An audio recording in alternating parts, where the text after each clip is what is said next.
Police welcome to முப்படை training academy. So எல்லாருமே wait பண்ணி பார்த்துருப்பீங்க, காத்திருந்து காலங்கள் போனது அப்படின்ற மாதிரி. இன்னைக்கு ப்ரீமியர் ஷோ வரல, லைவ் சேட் வரல அப்படின்னும் பொழுது ஸோ இன்னைக்கு எபிசோட் இருக்குமா இல்லையா அப்படின்ற மாதிரி ஒரு டவுட்ல இருந்தீங்க. ஆனால் எபிசோட் 9 மணிக்கு ஓப்பன் ஆயிடுச்சு. இன்னைக்கு நம்ம பார்க்க போகிறது பிசி அல்டிமேட் சீரிஸ்னுடைய எபிசோட் நம்பர் 40 உளவியல் கேள்விகள் தான் பார்க்க போகிறோம். ஸோ இன்னைக்கு ஏன் நான் வந்து லைவ் சேட் ஆஃப் பண்ணி வச்சேன்னா, first of all live chat அப்படின்னு நான் உங்களுக்கு ஓப்பன் பண்ணி கொடுத்ததுக்கு ஒரு காரணமே, அங்கே சில கேள்விகள் கேட்டு உங்களை பற்றி நீங்கள் புரிஞ்சுக்குவீங்க, எந்த அளவுக்கு காம்படிஷன் உங்களை சுற்றி நடக்குதுன்றதை நீங்கள் தெரிஞ்சுப்பீங்க, எவ்வளவு பேர் உன்னை விட ஸ்மார்ட்டாக படிக்கிறாங்க, நம்ம இன்னும் எந்த அளவுக்கு நம்மளுடைய கரியரை க்ரோத் பண்ணி எடுத்துகிட்டு போகணும், எப்படி படிக்கணும் அப்படின்றத நீ உன்னை பற்றி நீயே தெரிஞ்சுக்கிறதுக்காக தான் லைவ் சேட் ஓப்பன் பண்ணி வச்சோம். ஆனால் நீங்கள் அங்கே என்ன பண்ணிட்டீங்க, அதை அன்வான்டாக யூஸ் பண்ண ஆரம்பிக்கிறீங்க. ஓகேவா? நான் எல்லாரையுமே குறை சொல்ல வரல, குறிப்பாக ஒரு சில பேரை குறை சொல்ல வரேன். ஓகேவா? நானும் டெய்லியும் நான் லைவ் பார்த்துட்டு தான் இருக்கேன்னு நான் பலமுறை சொன்னேன். ஒரு லைவ்ல நமக்கு எடுத்த ஸ்டாஃபே ஒருத்தர் இருக்காரு, அவர் முன்னாடி போயிட்டு நம்ம இப்படி பண்றோமேன்ற அந்த ஒரு கூச்சமாவது இருக்கணும். ஒரு போலீஸ்காரர் ஆக போறீங்க, ஒரு காவலர் ஆக போறீங்கன்னா முதல்ல உங்களுக்கு தேவை கடமை, கண்ணியம், கட்டுப்பாடு. இந்த மூன்றையுமே நீங்க அந்த நேரத்துல இழக்கிறீங்க. உனக்கான கடமை என்ன? படிக்க வேண்டியது. நீ கண்ணியத்தோட கட்டுப்பாட்டோட இருந்தாதான் உன்னை தேடி வரக்கூடிய வேலை உன்னை நெருங்கி வரும். ஆனா அங்க அப்படியா இருந்தீங்க? ஒரு சில பேர் இருக்கீங்க, அங்க சேட் பண்றதுக்குனே வரீங்க. ஒரு பெண் பேர் வந்துடக்கூடாது. ஹாய் பிரியா எப்படி இருக்க, ஹாய் அனு எப்படி இருக்க, ஹாய் ஹேமா எப்படி இருக்க. ஸோ இதெல்லாம் என்ன, உங்களுக்கு ஒரு கண்டினியூஸா வர்றதா? எதுக்கு வரோம், எதுக்கு அங்க வந்தோன்றதே பாதி பேர் மறந்துடுறீங்க. ஒரு சில பேர் அந்த நேரத்துல இது ஒரு பக்கம். ஒரு சில பேர் என்னன்னா, இப்ப நாங்க வந்து ஒரு எபிசோட அவ்வளவு நேரம் எடுக்கிறோம்னா எதுக்கு எடுக்கிறோம்? உங்களுக்கு நாங்க நேரத்தை வீணடிக்கணும் அப்படின்றதுக்காக எடுக்கிறோமா? என் கூட அந்த ஸ்பெண்ட் பண்றத 40 நிமிஷத்துல அந்த 25 கேள்விகள் இல்லாத இன்னும் சில கேள்விகளுக்கான பதில்களை நீ தெரிஞ்சுக்கணும்னு ஆசைப்படுறோம். ஓகேவா? அதுக்குதான் அந்த தவறான பதிலுக்குலாம் எக்ஸ்பிளனேஷன் என்ன, அதை வச்சு எப்படிலாம் கொஸ்டின் வரலாம், அந்த கொஸ்டின் வந்துச்சுன்னா இது ஏன் ஆன்சரா வரப்போகுது இப்படின்றத எக்ஸ்பிளைன் பண்ணா உனக்கு என்ன தேவை? எனக்கு நீ கொஸ்டின் ஆன்சர் சொன்னா போதும், மிச்ச நேரத்துல நான் பேசிக்கிறேன் அப்படின்னு சொல்லிட்டு இன்னொரு கொஸ்டின் கேட்டு பதில் சொல்லிக்கிறது. அப்ப எங்க தரப்புல இருந்து நீங்க என்ன எதிர்பார்க்கறீங்க? எங்க கிட்ட இருந்து வெறும் எனக்கு கொஸ்டின் ஆன்சர் கொடு, ஃப்ரீயா மெட்டீரியல் கொடு, ஃப்ரீயா டெஸ்ட் கொடு, ஆனா நீ அதுக்கு மேல அட்வைஸ் பண்ணாத, அதுக்கு மேல நீ பேசாத, உனக்கு அதுக்கு தகுதி இல்லைன்ற மாதிரி தான் இருக்கு நீங்க பண்றதெல்லாம் பார்த்தா. அப்ப எங்க பக்கம் இருந்து உங்களுக்கு தேவை எல்லாமே அந்த இலவசமா கிடைக்கிறது மட்டும்தான். அந்த கொஸ்டினும் ஆன்சரும் தான் தேவை. அதுக்கான எக்ஸ்பிளனேஷன்லாம் நீ கொடுக்காத. நீ எல்லாமே படிச்சிருக்கலாம், நான் இல்லைன்னா சொல்லல. ஆனா உனக்கே மறந்த பாயிண்ட் ஒண்ணாவது அந்த ஸ்டாஃப் சொல்லலாம் இல்ல ஸ்டாஃப் எதனா தப்பா சொன்னா கூட நீ கண்டுபிடிச்சோ இது நீங்க தப்பா சொல்லிருக்கீங்கன்னு சொல்லலாம்ல. எதுவுமே இல்லை. எல்லாம் உன்னை பொறுத்தவரை நீ தான் ராஜா, நீ தான் எல்லாமே தெரிஞ்சிருக்க. ஆமா இல்ல? அவ்வளவு கட்ஸ் இருக்கவங்க இந்த லைவ் சேட்டுக்கு வர வேண்டிய அவசியம் இல்லையே. இந்த லைவ் சேட் ஏழை மாணவர்கள், யாராவது படிக்க முடியாத வசதி இல்லாதவர்கள், அவர்கள் இது மாதிரிதான் ஒரு புக்கு கூட எனக்கு கிடைக்கல அப்படின்னவங்க அந்த மாதிரி பார்த்து பயனடைகிறதுக்காக நாங்க வச்சிருக்கோம். ஸோ ஃபர்ஸ்ட் ஆஃப் ஆல் புரிஞ்சுக்கோங்க, உங்களுக்கு எதுக்கு நாங்க இந்த செட்டப் கொடுத்துருக்கோன்னுட்டு. தேவையில்லாம இஷ்டமா கமெண்ட். இனிமே நான் லைவ் சேட்டே வைக்க போறது இல்லை. நீ நார்மல் கமெண்ட்ஸ்ல கமெண்ட்னா பண்ணி, இல்லை படிச்சுட்டுனா போயிடல என்னன்னா பண்ணிக்கும். எங்களுடைய கடமை இந்த வீடியோ போடணும், அதை நான் கரெக்டாக எனக்கு எடுத்துட்டு வந்துட்டேன் 9 மணிக்கு. பட் உன்னோட கடமை அது இல்லைன்னு நினைச்சு எனக்கு தெரிஞ்சு போச்சு. உன்னோட கடமை முப்படையை வச்சு ஒன்று ஏறி போகணும், இல்லைன்னா முப்படையை வச்சு எதனா ஒன்று பயனடையணும். அப்படி இருந்தது. ஆனால் அந்த பயனடைகிறது உபயோக வகையில் உபயோகிக்க. உனக்கு காவலர் எக்ஸாம் நீ அட்டன் பண்ணனா ஒரு காவலர் ஆகணும் அப்படின்னு நான் நினைக்கிறேன், இந்த பயன் பெறும் இடம். ஆனால் நீ அதை வேற மாதிரி விஷயத்துக்கு யூஸ் பண்ணிக்கிறேன்னா அதுக்கான இடம் கண்டிப்பா இது இல்லை. அப்படிப்பட்டவங்க தயவு செஞ்சு எங்கள் சேனலை பார்க்க வேணா, எங்களுக்கு சப்போர்ட் பண்ண வேணா, தயவு செஞ்சு வெளியே போகலாம். ஓகேங்களா? ஸோ இது எதுக்கு இந்த பிளாட்ஃபார்ம் கொடுத்ததுன்னா எத்தனை பேர் பயனடைவாங்க இதுல அப்படின்றது. ஆனால் நீங்க அதை மிஸ்யூஸ் பண்றீங்கன்னா அதை பார்த்துட்டு ஒருத்தருடைய மனசு சும்மா இருக்காது. நானும் நிஜமா அந்த லைவ் சேட்ல இருக்கேன்னு உங்களுக்கு தெரியும். நான் ஆல்ரெடி பலமுறை சொல்லியிருக்கேன் வீடியோல, நான் டெய்லியும் வீடியோஸ் பார்ப்பேன். நீங்க என்னென்னலாம் பண்றீங்கன்னு பார்த்தா நீங்க என்ன கேட்குறீங்களோ அதை தான் நாங்கள் அடுத்த நாள் செய்யறோம் உங்களுக்கு. ஆனால் நீங்க அதையே வந்து அன்வான்டா யூஸ் பண்ணும்போது எங்களுக்கு அது தேவையில்லாத ஒரு காரணமா பட்டுச்சு. அதனாலதான் லைவை கட் பண்ணிட்டோம். இதுக்கு மேல லைவ் கிடையாது, இதுக்கு மேல நோ ப்ரீமியர். ஒன்லி நாங்க 9 o'clock உங்களுக்கு வீடியோ வரும், பார்த்துக்கோங்க, அவ்வளவுதான். ஓகேவா? ஸோ இன்னைக்கு நம்ம பார்க்க போது பிசி அல்டிமேட் சீரிஸ்னுடைய எபிசோட் நம்பர் 40. அதுக்கப்புறமா ஒரு இன்ஃபர்மேஷன் சொல்லணும்னு நினைச்சேன். டெஸ்ட் பேட்ச் வந்து சேல் போயிட்டு இருக்கு. யாருக்காவது வாங்கணும், என்னாலும் பயன்படணும் அப்படின்னு நினைச்சீங்கன்னா அந்த 4 டெஸ்ட் ஃப்ரீயா தரோம்னு சொல்லியிருந்தோம்ல, அது இப்போ கொஞ்சம் எக்ஸ்டெண்ட் ஆயிருக்கு. இனிமே அட்மிஷன் போடுறவங்களுக்கு கூட அந்த 4 டெஸ்ட் நாங்கள் தர மாதிரி தான் பிளான் வச்சிருக்கோம். ஸோ வந்து உங்களுக்கு 30ஆம் தேதியிலேருந்து டெஸ்ட் ஆயிடும். டெஸ்ட் பேட்ச் 2.0க்கான லிங்கை வைக்கிறோம். ஸோ அது உங்களுக்கு 30ஆம் தேதி டெஸ்ட் ஸ்டார்ட் ஆயிடும். நீங்க ஜாலியாக அட்டென்ட் பண்ணிட்டு ரிவிஷன் பிளஸ் ஃபுல் டெஸ்ட் 15 ஆக மொத்தம் 19 தேர்வுகளை நீங்க வந்து எளிமையா அட்டென்ட் பண்ணி ஒரு படிச்சதெல்லாம் ஞாபகம் இருக்கான்றதை செக் பண்ணிக்கலாம். ஓகேவா? ஸோ எபிசோட்குள்ள போயிடலாம். The first question. 6 கிலோமீட்டர் நடந்து முடித்த பின் நான் வலப்பக்கம் திரும்பி 2 கிலோமீட்டர் நடந்து பின் இடப்பக்கம் திரும்பி அப்படி இப்படின்னு சொல்றாங்க. ஆனா இனிஷியலா அவங்க எந்த திசையில நடக்க ஆரம்பிச்சிருக்காங்கன்னே சொல்ல. இது ஒரு திசைகள் கேள்வி. 6 கிலோமீட்டர் நடந்து முடித்த பின் நான் வலப்பக்கம் திரும்புகிறேன்னு சொல்றாங்க. அப்ப எந்த திசைனே அவங்க சொல்லல. சார் எந்த திசைனே சொல்லாத நான் எப்படி சார் வரையுதுன்னா, எந்த திசைன்னு அவங்க குறிப்பிடலைன்னா நம்மளா ஏதாவது ஒரு திசையில இருந்து ஆரம்பிச்சு வரைய பார்ப்போம். கடைசியில பாருங்க, இங்க கேள்வியில கடைசியில தான் கொடுத்துருக்காங்க. அதாவது இறுதியில் நான் வடக்கு திசையை பார்த்து கொண்டிருக்கிறேன் அப்படின்றாங்க. அப்ப கேள்வியினுடைய இறுதியில தான் அவன் நடந்து முடிஞ்ச உடனே அந்த திசை எந்த திசையை நோக்கி இருக்கான்? வடக்கு திசையை நோக்கி இருக்கான். அப்போ வடக்கு திசையை நோக்கி இருக்கும் பொழுது அவர் எந்த திசையில ஆரம்பிச்சிருப்பாருன்றது தான் கேள்வியா இருக்கும். இங்க பாருங்க, என்றால் எந்த திசையை நோக்கி நான் ஆரம்பத்தில் நடந்திருப்பேன். அப்ப எல்லா கேள்வியிலும் ஆரம்பத்துல எந்த திசையில நடக்கிறாங்கன்னு கொடுத்துட்டு இறுதியில அவர்கள் பார்க்கக்கூடிய திசைகள் கேட்பாங்க. ஆனா அந்த கேள்வியே கொஞ்சம் வித்தியாசமா இருக்கு. முதல்ல கேள்வி கொடுக்கல எந்த திசையில ஆரம்பிச்சாங்கன்னு, இறுதியில நான் வடக்கு பார்த்திருந்தா முதல்ல நான் எந்த திசையை நோக்கி என் பயணத்தை ஆரம்பித்திருப்பேன்னு கேட்கிறாங்க. ஓகேவா? இந்த கேள்வி போடலாமா? இதுல உனக்கு ஃபர்ஸ்ட் எதுன்னு தெரியலன்னா எந்த திசையை நோக்கினா நீ நடக்க ஆரம்பி, அதுவும் விருப்பம், ஃப்ரீ ஹிட். ஓகேவா? கடைசியில பாத்துக்கலாம். இப்ப ஃபர்ஸ்ட் 6 கிலோமீட்டர் நடக்கிறேன். 6 கிலோமீட்டர் நான் எந்த திசையை நோக்கி நடக்கிறேன்னு எனக்கு இல்லை, நான் கிழக்கு நோக்கி நடக்கிறேன். ஏன்னா காலையில் சூரியன் உதிப்பது கிழக்கு தானே. அப்ப கிழக்கு நோக்கி நான் எத்தனை கிலோமீட்டர் நடக்கிறேன்? 6 கிலோமீட்டர். அங்க கிழக்குன்னு கொடுக்கலாமா, எந்த திசையில வேணா போடலாம். நீ தெற்குனா போட்டுக்கோ, வடக்குனா போட்டுக்கோ, மேற்குனா போட்டுக்கோ, கிழக்குனா போட்டுக்கோ. நான் ஒரு எக்ஸாம்பிளுக்கு கிழக்குல இருந்து ஆரம்பிக்கிறேன். 6 கிலோமீட்டர் நடந்து முடித்த பின் நான் வலது பக்கம் திரும்புகிறேன். வலது பக்கம் எது? கிழக்கு நோக்கி நடக்கிறவங்களுக்கு வலது கை என்பது கீழே தான் இருக்கும். சோ இந்த பக்கம் தான். வலது பக்கம் திரும்பி எத்தனை கிலோமீட்டர் நடக்கிறேன்? 2 கிலோமீட்டர். வலது பக்கம் திரும்பி 2 கிலோமீட்டர் நடந்து பின் இடதுபுறம் திரும்புகிறேன். பின் எப்ப எங்க திரும்புறாரா? இடதுபுறம். இடதுபுறம் என்பது எது? இதுதான். அப்ப இடதுபுறம் திரும்புகிறேன். இடதுபுறம் திரும்பி எத்தனை கிலோமீட்டர் நடக்கிறேன்? 10. அப்ப இடது பக்கம் திரும்பி 10 கிலோமீட்டர் நடக்கிறேன். அப்ப ஃபர்ஸ்ட் 6 கிலோமீட்டர் கிழக்கு நோக்கி, வலது பக்கம் திரும்பி 2 கிலோமீட்டர், பின்னாடி இடது பக்கம் திரும்பி 10 கிலோமீட்டர் நடந்து முடிச்சா இறுதியில் நான் எந்த திசையை பார்த்து கொண்டிருப்பேனா? வடக்கு. அப்ப இறுதியில நான் பார்க்கக்கூடிய திசை எதுவா இருக்கணும்? வடக்கா இருக்கணும். ஆனா இது எதை காமிக்குது? கிழக்க காமிக்குது. அப்ப தப்பு சார், அழிச்சிடுங்க, இன்னொரு முறை போடலாம் அப்படின்னு சொன்னீங்கன்னா அது மூடத்தம். தப்பு சார்ன்னு சொல்லாதீங்க. நான் எந்த திசைனே அவன் கொடுக்கல, நான் வரைஞ்சிருக்கேன். ஓகேவா? இறுதியில் பார்க்கக்கூடிய திசை வடக்குனா இந்த படத்தை அப்படியே என்ன பண்ணுங்க? திருப்புங்க. வடக்கு என்பது எப்படி இருக்கணும்? வடக்கு என்பது மேல் நோக்கி இருக்கணும். இது கிழக்கு, இது தெற்கு, இது மேற்கு. அப்ப வடக்கு என்பது மேல் நோக்கி இருக்கணும். அப்ப இந்த படத்தை அப்படியே திருப்புங்க. இந்த படத்தை அப்படியே திருப்புனா இப்படி வந்திருக்குமா? இப்படிதான் வந்திருக்கும். அப்ப இது 6, இது 2, இது 10. இந்த படத்தை அப்படியே திருப்பி பார்த்தா அப்போ இது வடக்கு திசை. அப்ப இறுதியில் வடக்கு திசை பார்த்திருந்தால் ஆரம்பத்திலும் அவன் எந்த திசையை நோக்கி தான் நடக்க ஆரம்பித்திருக்கிறான்? அதே வடக்கு திசையை நோக்கி தான் நடக்க ஆரம்பிச்சிருக்கான். ஆரம்பத்துல எந்த திசையை நோக்கி தான் நடக்க ஆரம்பிச்சிருக்கான்? அதே வடக்கு திசையை நோக்கி. சோ ஆன்சர் வடக்கு. கேள்வி புரியுதா? சோ வரைஞ்ச படத்தை அப்படியே திருப்பி பார்த்தா ஆன்சர். ஓகேவா? சோ அடுத்த கேள்வி, தவறான வார்த்தையை தேர்ந்தெடு. ராட்டு, கேட்டு, கெட்டு, மேட்டு. இந்த நேரத்துல நீ போட்டிருப்ப இது எல்லாமே அட்டு அட்டு அட்டுல முடியுது, இது மட்டும் தான் ஈட்டில முடியுது. அப்பொழுது தவறு எது? கெட்டு தான். ஓகேவா? பார்த்தோன்னே சொல்லிட்டு இருப்ப. மூணாவது கேள்வி, இதுவும் தவறானதுதான். பெங்களூரு, மைசூரு, சென்னை, ஹைதராபாத். பெங்களூரு, மைசூரு, சென்னை, ஹைதராபாத். சோ ஹைதராபாத் என்பது தெலுங்கானாவின் தலைநகரம். சென்னை நம் தமிழகத்தின் தலைநகரம். பெங்களூரு கர்நாடகத்தின் தலைநகரம். மைசூரு எதனுடைய தலைநகரமும் அல்ல, அதனால வெளியே போறது மைசூர். நாலாவது கேள்வி, ராம் மற்றும் மோகனின் வயது விகிதங்கள் 4:5. அப்ப ராமன் ஒரு பையன் இருக்கான், மோகன் ஒரு பையன் இருக்கான். இவர்கள் இருவரின் வயது விகிதங்கள் என்ன? 4:5.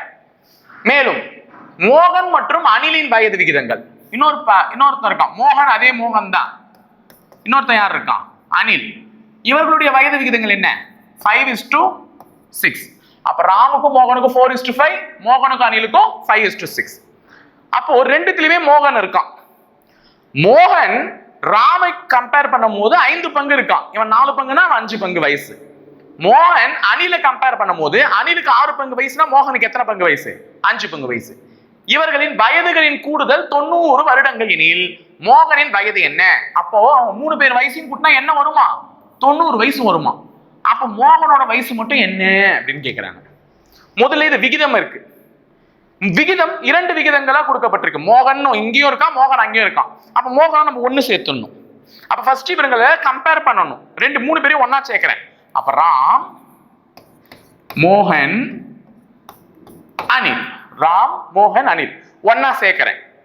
ஃபர்ஸ்ட் யார் இருக்காங்க? ராமும் மோகனும். ராம் 4 பங்குனா மோகன் எத்தனை பங்கு? 5 பங்கு. அடுத்தது யார் இருக்காங்க? மோகனும் அனிலும். மோகன்ல ஆல்ரெடி 5 எழுதியிருக்கேன். ஸோ கீழே வந்து இந்த 5 கீழே எழுதிடுறேன். இவன் 5 பங்குன்னா அணில் எத்தனை பங்கு? 6 பங்கு. இப்ப இதை பெருக்குனா ஒரு விடை வரப்போகுது. அப்பதான் அவனுக்கு எல்லா விகிதமும் சேரப்போகுது. சார் பெருக்கிறதுக்கு முன்னாடி இங்க 2 இடம் காலியா இருக்கே சார், நான் என்ன பண்ணணும்னா இங்க என்ன நம்பர் இருக்குதோ அது இந்த பக்கம் போட்டுக்கோ 5. இங்க என்ன நம்பர் இருக்குதோ அது முடிகிற நம்பர் பக்கத்துல இருக்கிற நம்பர், அந்த காலி இடத்துக்கு பக்கத்துல என்ன நம்பர் இருக்குதோ அதை போட்டு ஃபில் பண்ணிடணும். அந்த இடத்த காலி இடத்துக்கு என்ன இருக்குதோ அதை பக்கத்துல போட்டு ஃபில் பண்ணிடணும். இப்ப 4 5 20, 4 5 பெருக்குன்னா 20, 5 5 25, 6 5 30. லைனா பெருக்கி இருக்கமா? அப்ப ராம் 20 பங்கு, மோகன் 25 பங்கு, அனில் 30 பங்கு. மேற்கொண்டு இது வாய்ப்பாடால் அடியுமானா அடியும். 5வது வாய்ப்பாடுல 5வது வாய்ப்பாடுல 4 முறை, 5வது வாய்ப்பாடுல 5 முறை, 5வது வாய்ப்பாடுல 6 முறை. அட போங்க சார், இது எனக்கு இருக்குதனமா இருக்கே. அதான் ராம் 4, மோகன் 5, அனில் 6. அப்படியே போட வேண்டியது தானே. இந்த கேள்வி ஏதோ ஈஸியா இருக்குன்னு அது அப்படியே உட்காந்துச்சு அந்த விகிதம். எல்லா கேள்விக்கும் இப்படி இருக்காது. அதனாலதான் ஒரு ப்ரொசீஜர் சால்வ் பண்ணி காமிக்கிறேன். இது எல்லா கேள்விக்கும் அப்ளை பண்ணிக்கும். அப்ப ராமின் பங்கு 4 பங்கு, மோகனின் பங்கு 5 பங்கு, அனிலின் பங்கு 6. அப்ப இவன் ராம் 4x, மோகன் 5x பிளஸ் 6x யாரு? அனில். இவர்களுடைய வயதுகளின் கூடுதல்ன்றதுனால தான் பிளஸ் போட்டேன். வயதுகளின் கூடுதல் எவ்வளவா? 90. அப்ப 6 5 11, 11 4 15.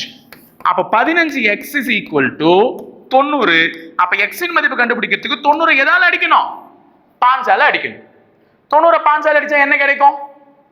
15 6 தான் என்ன? 90. 15 6 தான் என்ன? 90. அப்ப x இன் மதிப்பு 6. கரெக்ட் தானே? ஆமா, x இன் மதிப்பு 6. அப்ப x இன் மதிப்பு 6 பொழுது அதை எடுத்துட்டு போய் எங்க சப்ஸ்டிட் பண்ணணும்? மோகன்ல சப்ஸ்டிட் பண்ணணும். ஏனென்றால் நமக்கு கேட்டிருப்பது யாருடைய வயது? மோகனின் வயது. மோகனின் வயது எத்தனை பங்கு? 5x. அப்போ x இன் மதிப்பு இங்க எத்தனை சப்ஸ்டிட் பண்ணுங்க? 5 × 6. அப்போ மோகனின் வயது வேறு என்னவும் அல்ல 30. மோகனின் வயது வேறு எதுவும் அல்ல 30. ஓகேவா? முடிஞ்சுச்சா? அப்ப ஃபர்ஸ்ட் ராம் வயசு, மோகன் வயசு, மோகன் வயசு, அனில் வயசு. இப்படி மோகனை 2ஆ பிரிச்சிருக்காங்க. சோ மோகனை 2ஆ ஒண்ணா சேர்க்கணும்னா ராம் மோகன் அனில் எழுதிக்கிட்டேன். ராமுக்கும் மோகனுக்கும் கொடுத்தது இங்க எழுதிட்டேன், மோகனுக்கும் அனிலுக்கும் கொடுத்தது இங்க எழுதிட்டேன். இந்த விகிதத்தை எப்படி க்ளோஸ் பண்ணேன்? இந்த காலி இடம் வரும், அதுக்கு பக்கத்துல என்ன நம்பர் இருக்குதோ அதை தூக்கி எழுதிக்கோன்னு சொல்லிட்டேன். நேரா இருக்கிறத பெருக்கி போட்டா விகிதம் வந்துடும். இவர்கள் மூவருடைய விகிதங்கள் தெரிஞ்ச உடனே அதனுடைய கூடுதல் 90. அந்த 90 வச்சு சப்ஸ்டிட் பண்ணி x இன் மதிப்பை கண்டுபிடிச்சு அந்த x இன் மதிப்பை எடுத்துட்டு போயிட்டு மோகனோட வயசுல கொடுத்துட்டேன். ஓகேவா? நோட் பண்ணி வச்சுக்கோங்க மகனக்க. அடுத்தது 5வது கணக்கு. இன்று புதன் எனில் 84 நாட்கள் கழித்து என்ன கிழமை? நல்லா ஞாபகம் வச்சுக்கோங்க. எத்தனை நாள் கழிச்சு கேட்கிறாங்க? 84 நாள் கழிச்சு. 84 நாள் கழிச்சுனா அவங்க நம்மள கேட்கறது 84வது நாள இல்ல. எந்த நாளை கேட்கிறாங்க? 85வது நாள். அப்ப அவர்கள் நம்ம கேட்பது 85வது நாள். 84 நாள் கழித்து என்ன கிழமை? அப்ப 84 நாள் கழித்துனா அவர்கள் நம்ம கேட்கிறது 85வது நாள். அதை 7ஆல அடிக்கணும். நமக்கு தெரிஞ்ச அந்த நம்பரை 7ஆல அடிக்கணும். நான் ரிமைண்டர் வரும்போது என்னன்றதை நான் ஆல்ரெடி உங்களுக்கு நிறைய கணக்குல சொல்லியிருக்கேன். அப்ப 85 7ஆல அடிச்சா 8ல ஒரு முறை 7, 5ல 2 முறை, மிச்சம் எவ்வளவு மீந்திருக்கும்? 1 மீந்திருக்கும். அப்ப 85 7ஆல அடிச்சா 12 முறை முழுமையாக அடிப்படும். மீதி தான் நமக்கு கணக்குமா முக்கியம். மீதி என்ன வந்திருக்கு? 1 வந்திருக்கு. அப்ப ஆன்சர் என்னன்னா, மீதி 1 வந்துச்சுன்னா என்னைக்கு ஆரம்பிக்கிறீங்க? புதன்கிழமை ஆரம்பிக்கிறீங்க. மீதி எத்தனை வருதோ அதை வச்சு எண்ணுங்க. இப்ப மீதி இங்க என்ன வந்திருக்கு? 1 வந்திருக்கு. அப்ப புதன்ல ஆரம்பிக்கிறீங்கன்னா புதன் 1, அவ்வளவுதான். ஆன்சர் என்ன? புதன். இங்க மீதி 5 வந்துருந்துச்சுன்னா புதன்ல இருந்து தான் ஆரம்பிக்கிறீங்க. புதன், வியாழன், வெள்ளி, சனி, ஞாயிறு. அப்ப ஆன்சர் ஞாயிறு. மீதி 6 வந்துருந்துச்சுன்னா புதன், வியாழன், வெள்ளி, சனி, ஞாயிறு, திங்கள். அப்ப ஆன்சர் திங்கள். சார் மீதியே வரலன்னா புதன்கிழமைக்கு முன்னாடி நாள் ஆன்சர் செவ்வாய். புரியுதா? மீதியே வரலன்னா அப்போ 84 நான் அடிச்சிருந்தேன்னா 7ஆல மீதி வந்திருக்கா? சரியா 12 முறை அடிஞ்சிட்டு இருக்கோம். அப்ப மீதியே வந்திருக்காது. அப்ப மீதியே வரலன்னா புதன்கிழமைக்கு முன்னாடி நாள் செவ்வாய்க்கிழமை ஆன்சர். மீதி எத்தனை வருதோ அதை எந்த நாள்ல சொல்றாங்களோ அதுல இருந்து கூட்டிக்கோ. மீதி 1 வந்திருக்கு, சோ புதன் ஆன்சர். இந்த கேள்விக்கு உடனே நீங்க எல்லாருமே இல்ல நீங்க சொல்றது தப்புன்னு போடுவீங்க. தயவு செஞ்சு கூறுகெட்டத்தனமா பண்ணாதீங்க. அது நான் கோவத்துல சொல்றேன், எமோஷனல்ல சொல்றேன். என்ன தப்புனா எனக்கு கோவம் வரல, உன்ன தப்புன்னு சொல்லும்போது உனக்கு கோவம் வரும்போது நான் போடுற மெத்தட்ல எனக்கு இது கரெக்ட். நீ முதல் நாள 0ன்னு வச்சு போடுற, நான் முதல் நாள 1ன்னு வச்சு போடுறேன். அவ்வளவுதான் உனக்கு எனக்கு வித்தியாசம். கான்செப்ட் எல்லாம் ஒண்ணுதான். நீ போய் ஏதோ ஒரு புக்கை போய் படிச்சுட்டு வந்துட்டு அதை தான் நான் போடுவேன்னா நீ போடு.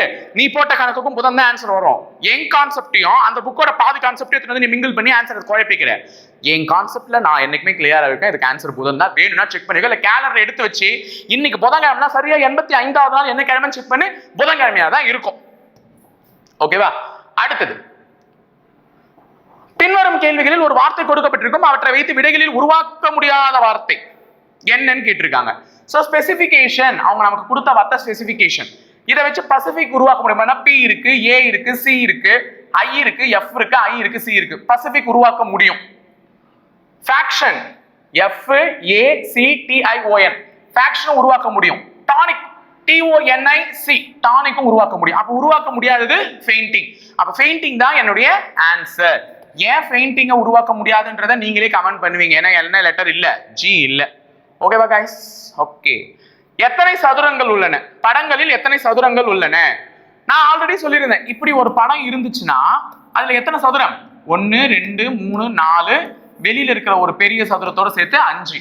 அந்த மாதிரி ஒரு படத்துக்குள்ள 5 சதுரம் இருக்கும். அப்ப இங்க பாருங்க, உள்ள இருக்க இந்த கட்டத்துக்குள்ள ஒரு 5, வெளியில இருக்கிற இந்த கட்டத்துக்குள்ள ஒரு 5, வெளியில அதுக்கும் வெளியில இருக்கிறது இதுல ஒரு 5. அப்ப 5 + 5 10, 10 + 5 5. 5 ஆன்சர். 8வது கேள்வி, சரியான இணையை தீர்க. 107ன்றது ஒரு பெரிய நம்பரா எழுதிட்டாங்களாம். அப்ப 106ன்றது எந்த பெரிய நம்பரா எழுதியிருப்பாங்கன்னா 107. இதை என்ன பண்ணிருக்காங்கன்னா ஸ்கொயர் பண்ணிருக்காங்க. 107 ஸ்கொயர் பண்ணிருக்காங்க. சார் நான் 107 × 107 பெருக்கணுமா? நான் அதையும் சொல்லிட்டேன். ஸ்கொயருக்கு லாஜிக் கத்து கொடுத்துருக்கேன், ஷார்ட்கட். இப்போ இந்த ரெண்டு நம்பரை ரெண்டா பிரி. அதாவது 7ன்றது தனி நம்பர், 10ன்றது தனி நம்பர். 2 டிஜிட் நம்பருக்குன்னா ரெண்டே நம்பர் தான் இருக்கும். 98னா 9 8ன்னு பிரிச்சுடுவேன். இங்க 3 டிஜிட் இருக்கு, 107. அப்போ 1 0 7 இருக்கு. அந்த 1 0 7 1 0 தனியா பிரிச்சுட்டேன், 7 தனியா பிரிச்சுட்டேன். 10 ஸ்கொயர் பண்ணா 10 ஸ்கொயர் பண்ணி 7 ஸ்கொயர் பண்ணு. 10 ஸ்கொயர் பண்ணா 100, அதை முதல்ல போட்டுக்கோ. 7 ஸ்கொயர் பண்ணா 49, அதை இங்க போட்டுக்கோ. 10 ஸ்கொயர் பண்ணா 100, 7 ஸ்கொயர் பண்ணா 49. இந்த மாதிரி 5 டிஜிட் வந்துருச்சா? இப்ப 10யும் 7யும் பெருக்கு 70. அந்த 70ன்றத இந்த கடைசி இலக்கத்தை விட்டுட்டு அதுக்கு முன்னாடி எழுது. கடைசி இலக்கத்தை விட்டுணும். எப்பவுமே கடைசி இலக்கத்தை விட்டுட்டு அதுக்கு முன்னாடி எழுதணும். அப்ப 9 4 14 1 1 வந்துருச்சா? 1 1 4 4 9. அப்ப 107 ஸ்கொயர் இப்படிதான் பண்ணிருக்கேன். 10 ஸ்கொயர் 100, 7 ஸ்கொயர் 49, 17 70.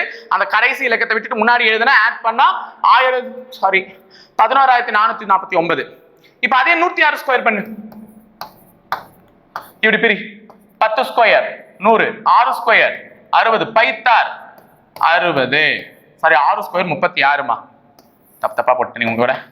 100, 6 ஸ்கொயர் 36, பைத்தார் 60. 6 3 12 1 1. அப்ப 11,236 C option. 11,236 C option. Square பண்றதுக்கு ட்ரிக் அதான். அடுத்தது செல்கள், திசுக்கள், அணுக்கள். செல்களால் உருவானது திசுக்கள். அப்பொழுது அணுக்கள் என்ற அணுக்களால் உருவானது மாலிக்யூல்ஸ், மூலக்கூறுகள். ஓகேவா? So molecules. அடுத்தது இது நீயே போட்டுருவல்ல, அசால்ட் உனக்குலாம். இந்த ஈக்குவேஷன்ல கொடுக்கப்பட்ட சமன்பாடு மாத்திரம். முதல் ஈக்குவேஷன் எடுத்து எழுதிக்கோ. 15 3 வகுத்தல் 5 × 12 + 3. ஃபர்ஸ்ட் திருத்தப்பட்ட குறியீடுகளை மாத்தி எழுதலாமா? 15 மைனஸ் என்னன்னு எழுதியிருக்காங்க? பெருக்கல் 3. வகுத்தல் என்னன்னு எழுதியிருக்காங்க? கூட்டல் 5. திருப்பியும் பெருக்கல் என்னன்னு எழுதியிருக்காங்க? -12 கூட்டல வகுத்தல் 3. இந்த சமன்பாடுக்கு இனிமே வேலை இல்லை, முடிஞ்சிச்சு. இப்பதான் புது சமன்பாடு, இதை தான் தீர்க்கணும்.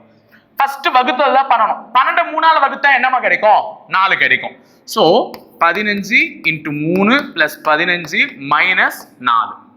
12 3ஆல வகுத்த 4. ஓகேவா? அடுத்தது பெருக்கணும். 15 3 45. 45 + 5 - 4. 15 3 பெருக்குனா 45. இதையும் சுருக்கிட்டேன். இப்ப 45 15 கூட்டணும். அடுத்தது கூட்டல் தான். அப்ப 60 - 4.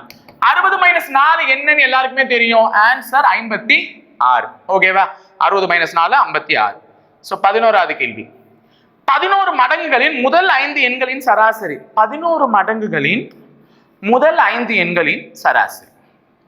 ஆவரேஜ் கேட்டிருக்கான். எதுக்கு? 11 மடங்கு. 11 மடங்குனா எல்லாமே 11ஆல வகுப்படக்கூடிய நம்பர். அதாவது 11ஆல் வாய்ப்பாடு. 11 மடங்குனா என்ன? 11வது வாய்ப்பாடு.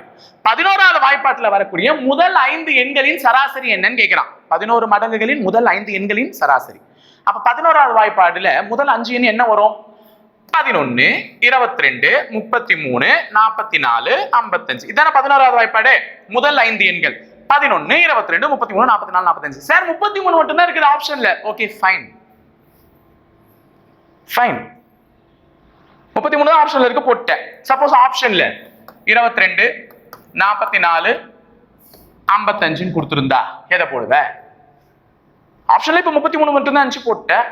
ஆப்ஷன்ல வேற இருந்துச்சுன்னா முதல்ல கேட்டுக்கோ. சராசரி என்றாலே நான் ஆல்ரெடி சொல்லியிருக்கேன். சராசரி என்றால் சரியாக எங்க இருக்கும்? நடுவுல இருக்கும். சரியாக நடுவுல இருக்கும். ஒரு தொடர்ச்சியாக வரக்கூடிய நம்பர்கள்ல சரியா நடுவுல இருக்கிறது தான் சராசரி. அப்போ 11, 22, 33, 44, 55 இதெல்லாம் சரியா ஒரு நம்பருக்கு நடுவுல எவ்வளவு வித்தியாசம் இருக்கு? 11 வித்தியாசம் இருக்கு. இந்த மாதிரி சமமான இடைவெளி கொண்ட நம்பர்கள்ல சராசரி என்பது ஆல்வேஸ் எங்க தான் இருக்கும்? நடுவுல தான் இருக்கும். அதனாலதான் இந்த பக்கம் 2 விட்டுட்டேன், அந்த பக்கம் 2 விட்டுட்டேன். அப்ப 33 ஆன்சர். இதே 11 மடங்குகளின் முதல் 7 எண்களின் சராசரினா 11, 22, 33, 44, 55, 66, 77. 7 எண்களின் சராசரி. இந்த பக்கம் 3 விட்டு, இந்த பக்கம் 3 விட்டு. ஆன்சர் என்ன? 44. அப்ப 11 மடங்குகளின் முதல் 7 எண்களின் சராசரி 44. இப்ப நான் ஒரு கேள்வி கேட்கட்டுமா? பதில் போடுறீங்களா கமெண்ட்ல? 7 மடங்குகளின் 11 இல்லைங்க. கேள்வியில் என்ன கேட்டிருக்கேன்? 7 மடங்குகளின் முதல் 9 எண்களின் சராசரி. 7 மடங்குகளின் முதல் 9 எண்களின் சராசரி லைனா இருக்கும். அதுல நடுவுல இருக்கிறது தான் சராசரி. கமெண்ட் பாக்ஸ்ல கமெண்ட் பண்ணு மறக்காம. ஓகேவா? 12வது கேள்வி போலாம். தபால்காரர் தன்னுடைய வடக்கே 100 மீட்டர் தள்ளி இருக்கும் தபால் நிலையத்திற்கு செல்லும் முன், அப்ப தபால்காரர் இருக்கிற இடத்துல இருந்து அவருடைய வடக்கு பக்கம் எங்க இருக்கான்? தபால் நிலையம். அப்ப போஸ்ட்மேன் இங்க இருக்காருன்னு வச்சுக்கோ. தபால்காரர் இங்க இருக்கார். இவருடைய வடக்கு, இவருக்கு வடக்கு எது? போஸ்ட்மேனுக்கு வடக்கு மேல. அப்ப இங்கதான் என்ன இருக்குதா? Post office. போஸ்ட் ஆபீஸ் இருக்கான். எத்தனை மீட்டர் டிஸ்டன்ஸ்ல இருக்கான்? 100 மீட்டர் டிஸ்டன்ஸ்ல இருக்கான். தபால்காரர் தன்னுடைய வடக்கே இருக்கும் தபால் நிலையத்திற்கு 100 மீட்டர் தள்ளி இருக்கும் தபால் நிலையத்திற்கு செல்வதற்கு முன், அங்க போறதுக்கு முன்னாடி அவருடைய இடது பக்கம் திரும்புறார். இதுதான் இடது பக்கம் திரும்பி எத்தனை மீட்டர் போறாரு? 50 மீட்டர் சென்று கடைசி கடிதத்தை சாந்தி வீட்டில் கொடுக்கிறார். முந்தா நாள் செத்து போனாலே சாந்தி அப்படின்ற மாதிரி சாந்தி வீட்டில் என்ன பண்றாராம்? கொடுத்துட்டார். 50 மீட்டர் டிஸ்டன்ஸ்ல சாந்தி வீடு இருக்கு, கொடுத்துட்டார். மேலும் அவர் 40 மீட்டர் அதே திசையில் சென்று, சும்மா இல்லாம திருப்பியும் அதே திசையில 40 மீட்டர் போறாரு. அப்ப 90 மீட்டர். இது ஒரு 50 மீட்டர், இது ஒரு 40 மீட்டர். 90 மீட்டர் போய் வலதுபுறம் திரும்புகிறார். வலதுபுறம் இதுதான். திரும்பி 100 மீட்டர் செல்கிறார். அப்ப சாந்தி வீடு இதுதான். சாந்தி வீட்டுல லெட்டர் கொடுத்துட்டாரு. 50 மீட்டர்ல திருப்பி 40 மீட்டர் நடந்து போறாரு. போயிட்டு வலது பக்கம் திரும்பி 100 மீட்டர் போயிட்டாரு. போயிட்டு தபால் நிலையத்திற்கு இருந்து எந்த திசை மற்றும் எவ்வளவு தூரத்தில் அவர் உள்ளார்? இப்ப இங்கதான் போஸ்ட்மேன் இருக்கார். நல்லா ஞாபகம் வச்சுக்கோங்க. இங்கதான் யார் இருக்காரு? போஸ்ட்மேன் இருக்கார். இங்க என்ன இருக்குது? Post office. இங்க இருக்கும் போது 100 மீட்டர் டிஸ்டன்ஸ்ல இருந்தாரு. ஆனா அங்க போல. அப்ப அதே 100 மீட்டர் தான் இங்க வந்துட்டாரு. ஓகேவா? அப்போ கரெக்டா போஸ்ட் ஆபீஸ்க்கு நேரா இங்க இருக்காரு. அதுதான் அவங்க கேக்குறாங்க. போஸ்ட்மேன் போஸ்ட் ஆபீஸ்க்கு எந்த திசை மற்றும் எவ்வளவு தூரத்தில் உள்ளார்? இந்த தூரம் என்னமா? இந்த தூரம் 50 மீட்டர் பிளஸ் 40 மீட்டர். அப்ப இந்த தூரம் என்ன? 90 மீட்டர். அப்ப 90 மீட்டர்ல இருக்கக்கூடிய இது ரெண்டுத்துல தான் ஏதோ ஒன்று ஆன்சர். இது ரெண்டும் வராது. அப்ப 90 மீட்டர் எந்த திசையில இருக்காருன்னா போஸ்ட் ஆபீஸ்ல இருந்து எந்த திசையில இருக்கா? தபால் நிலையத்தில் இருந்து தான் கேட்டிருக்கான். நல்லா ஞாபகம் வச்சுக்கோங்க. தபால் நிலையத்திலிருந்து எந்த திசையில இருக்காருன்னா மேற்கு திசை. சோ இப்படி பாயிண்ட் பண்ணுச்சுனாலே அது என்ன திசை? மேற்கு. இப்படி போயிருந்துச்சுனா தான் அது கிழக்கு. அப்ப போஸ்ட் ஆபீஸ்ல இருந்து அவர் பார்த்து கொண்டிருக்கும் திசை, அவர் இருக்கக்கூடிய திசை மேற்கு திசை. அப்ப 90 மீட்டர் மேற்கு என்பதுதான் சரியான பதில். ஓகே. 13. ஒரு மொழியில் வானத்தை கடல் என்றும் கடலை நீர் என்றும் என்ன வேணா நீ மாத்திக்கோ. என்னுடைய கேள்வி கடைசி தான். கடைசியில தான் என் கேள்வி இருக்கும். ஏனெனில் தாகமாக இருக்கும் போது எதை அருந்துவ? தாகமாக இருக்கும் போது நான் தண்ணீரை அருந்துவேன். அப்ப தண்ணீரை என்னன்னு மாத்திருக்காங்கன்னு பாரு. நீரை காற்று என்று மாற்றியுள்ளனர். நீரை காற்று என்று மாற்றியுள்ளனர். அப்ப நான் தாகமா இருக்கும்போது எதை சாப்பிடுவேன்? காற்று. ஒருவர் தன் சம்பளத்தில் 20% தவறவிட்டார், மீதமுள்ள பணத்தில் 25% செலவு செய்தார். அப்போ சம்பளம் வாங்கின்னு ஒருத்தர் வெளியில வராரு, வந்த உடனே 20% எங்கேயோ தொலைச்சிட்டார். எவ்வளவு சம்பளம் நமக்கு தெரியல, 20% தொலைச்சிட்டார். மிச்சம் இருக்கும் காசு, அந்த மிச்சம் இருக்கிற காசுல 25% செலவு செய்யறார். மிச்சம் இருக்கிற காசுல எவ்வளவு செலவு செய்யறார்? 25% செலவு செய்யறார். அப்படி செஞ்சதுக்கு அப்புறமா அவர்கிட்ட எவ்வளவு இருக்கான்? 480 ரூபாய் இருக்கும். அப்படின்னா அவருடைய சம்பளம் எவ்வளோ? தவற விட்டது 20%, செலவு செஞ்சது 25%. இதெல்லாம் பண்ணதுக்கு அப்புறமா அவர்கிட்ட எவ்வளவு இருக்கான்? 480 ரூபாய் இருக்கான். அப்பனா அவர் சம்பளம் எவ்வளவுன்னு கேட்கிறான். முதல்ல நம்ம என்ன பண்ணலாம் இந்த கணக்கு போடுறதுக்கு? முதல்ல அவர் சம்பளம் எவ்வளவு வாங்கியிருப்பாரு? 100% வாங்கியிருப்பாரு. சம்பளம் எவ்வளவு வாங்கியிருப்பாரு? 100%. அதுல எவ்வளவு தவற விட்டுட்டாரு? 20% போயிடுச்சு. 20% போயிடுச்சுன்னா அவர்கிட்ட இருப்பது 80. 100% சம்பளம் வாங்கினார், 20% தவற விட்டுட்டார், அப்ப அவர்கிட்ட இருக்கிறது 80 பெருக்கல். இப்ப இந்த 80% தான் அவர்கிட்ட இருக்க முழு தொகை. நல்லா ஞாபகம் வச்சுக்கோ, 100% வாங்கினாரு, 20% தொலைஞ்சு போச்சு. இப்ப 80% அவர்கிட்ட இருக்கு சம்பளத்துல. அதுதான் இப்ப அவர்கிட்ட இருக்கிற முழு தொகை. அதுதான் இப்ப என்ன? 100. அதுதான் இப்ப என்ன? 100. ஃபர்ஸ்ட் வாங்கினது இது சம்பளம் 100, அதுல 80% இருக்கு. அதுதான் இப்ப 100. அதுல எவ்வளவு செலவு செஞ்சாரா? 25% செலவு செஞ்சாராம். அப்ப 25% செலவு செஞ்சா எவ்வளவு இருக்கும் அவர்கிட்ட? 75. 100ல 25 போச்சுன்னா 75. இதெல்லாம் பண்ணதுக்கு அப்புறமா அவர்கிட்ட எவ்வளவு இருக்கான்? 480 ரூபாய் இருக்கான். எழுதின ஆர்டர் புரியுதா? 100% சம்பளம் வாங்கினார், 20% தவற விட்டார், 80. திருப்பி அந்த 80 தான் 100%. அது வச்சிட்டு இருக்காரு. அதுல 25% செலவு செஞ்சாரு, 75.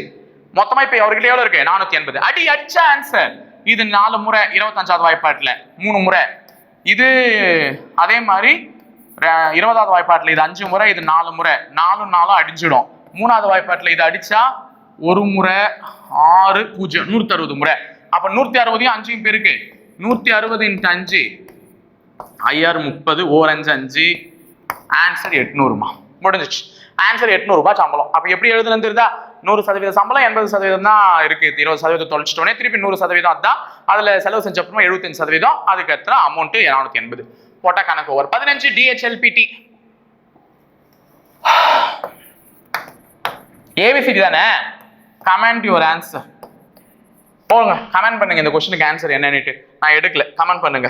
ஓகேவா? சோ அடுத்தது பின்வரும் கேள்விகள் ஒரு முறையில் குறியிடப்பட்டுள்ளது. அட்டுனா 20 தான். அட்டுனா என்னமா? 20. பேட்னா என்ன எழுதிருக்காங்க? 40. நல்லா ஞாபகம் வச்சுக்கோங்க. At 20, bat 40. அப்போ இங்கேயும் அதே அட்டு இருக்கு. பி எத்தனாவது லெட்டர்? 2வது லெட்டர். அப்ப 2 × 20 40. கேட்னு என்ன எழுதுவாங்கன்னு கேக்குறாங்க. ஓகேவா? கேட் என்ன எழுதுவாங்க? அட்டு 20. சி எத்தனாவது letter? 3. 3 20 60. So answer B option 60. ஓகேவா? அடுத்தது ஷூ. ஷூ என்னன்னு எழுதிருக்காங்க அப்படின்னா TIPF. எஸ்க்கு அடுத்த லெட்டர் டி, ஒரு லெட்டர் கூட்டிருக்கான். ஹெச்க்கு அடுத்த லெட்டர் +1, ஓக்கு அடுத்த லெட்டர் பி, ஈக்கு அடுத்த லெட்டர் எஃப். எல்லாத்துலயும் ஒரு லெட்டர் கூட்டி கூட்டி எழுதிருக்காங்க. அப்ப சாக்ஸ் TPDKLST, TPDLT சி. ஓகேவா? Answer over. 18. சூப்பர். ரெண்டு क्वेश्चन இப்ப கமெண்ட் பண்ண சொல்லிருக்கேன். ஏன்னா ABCD வச்சு வர क्वेश्चंसலாம் நீங்க தான் பண்ணணும் இதுக்கு மேல. ஏன்னா ABCD ஈஸி தான். ABCD வர क्वेश्चन SQKF எது வரும்ன்றதை கமெண்ட் பண்ணுங்க. அடுத்தது ஒரு வரிசையில் உள்ள மாணவிகளுள் ரவீனா என்பவர் இடமிருந்து 15வது இடத்திலும் மோகினி என்பவர் வலமிருந்து 18வது இடத்திலும் உள்ளார்கள். அப்போ ஒரு வரிசை எடுத்துக்கோ.